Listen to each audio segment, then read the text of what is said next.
பார்த்து சிரிக்கிற பட்டி எல்லாம் எனக்கு ஸ்னேகா தான்.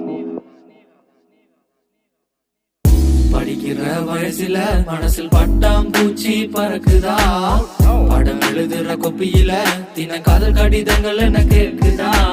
பக்கத்து வகுப்புல பவித்திரா என்ன பார்க்கும்போது வைக்கப்பட்டு சிரிக்கிறா. அவ அழகில ராதிகா அந்த மந்திரிச்ச முட்டை கண்ணில் மயக்கிறா.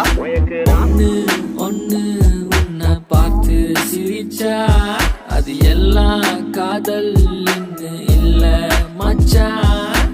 டேய் மச்சான் இங்க வாடா, என் ஆளு இப்ப வருவாடா.